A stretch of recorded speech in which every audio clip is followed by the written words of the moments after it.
So ito na po yung last part sa video sa aking paglalakbay. So dumaan na po kami sa palengke ng Taft Avenue.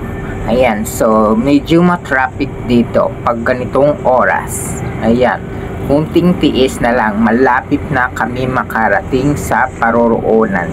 So ganito katindi dito guys pag madaling araw, pagdadaan ka kasi sobrang traffic dito. Dito kasi yung palengke, bagsakan ng mga isda, gulay, karne at iba pang pangunahing bilihin. Ganito palagi dito guys pag madaling araw.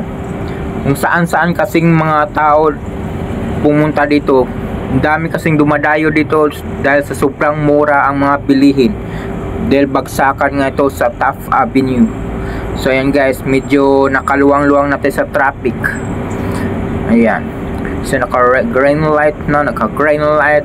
So mag-right turn po tayo doon sa may stoplight. So mag-right turn po tayo dyan para dire-diretso na. So medyo malayo pa kunti ang ating pupuntahan.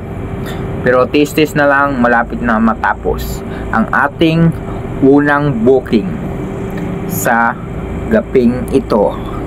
Gabi pero malapit na lumiliwanag ang kalangitan.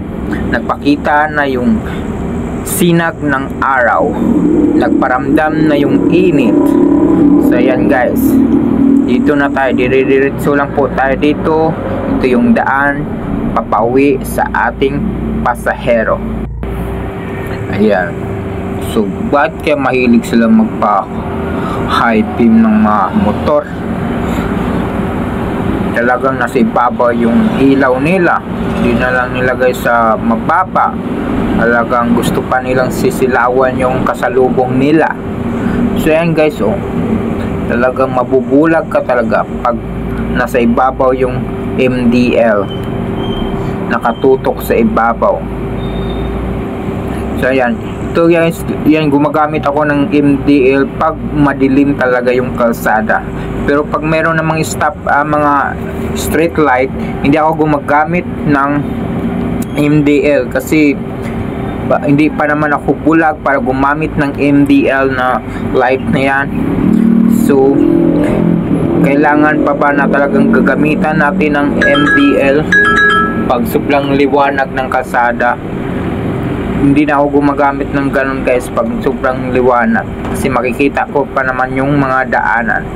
So ganito dito masikip konti at saka makulimlim, kaya gumamit na ako dito ng MDL. Yeah. So bawat intersection nagdahan-dahan ako para hindi tayo mabunggo. Baka meron pa tayong mabunggo sa mga sa mga kabilang intersection. Dami kasing biglang marurot sa intersection guys. Buti na lang wala masyadong lasing ngayon magpaharurot kahit na ang liit-liit ng kalsada, ang sikip. Ayan, so dito mag left turn tayo. Ayan, so diretso na po to, papunta na po sa bahay ng ating pasahero. Makapahinga na siya at matulog na to pag uwi to or kakain bago matulog. So alam ko ng mga trabaho ng call center, talagang puyatan pang trabaho ng call center kasi iba-iba silang shifting at nag-overtime pa yung iba, kaya antok na antok. So buti lang yung pasahero ko hindi masyadong antok.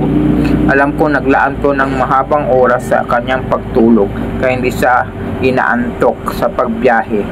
So yun guys, nandito na po tayo. Ayan, meron pa nakatambay ng mga babae at kalalaki, nakatambay. So mahilig silang magtambay-tambay na lang kaysa magtrabaho. So ayan na po yung pasahero ko, bumaba na po at saka inabot ko na po yung bag niya para hindi makalimutan. Kasi kadalasan pag hindi ko talaga inuuna yan guys, makalimutan pa. So babalik na naman ako sa drop off location para ibigay ko yung mga gamit niya. So doble oras, sayang yung oras guys. Kaya yun talagang unahin pag may gamit siya, huwag nating kakalimutan, tandaan natin pag mayroong mga dala yung pasahero. Ayan guys, siniscan na yung GCash para mabilis lang yung transaction. So ayan, na paid na po siya. So, nakapahinga na rin at tapos na rin ang ating unang booking. So, ayan guys. Bye-bye. Thank you.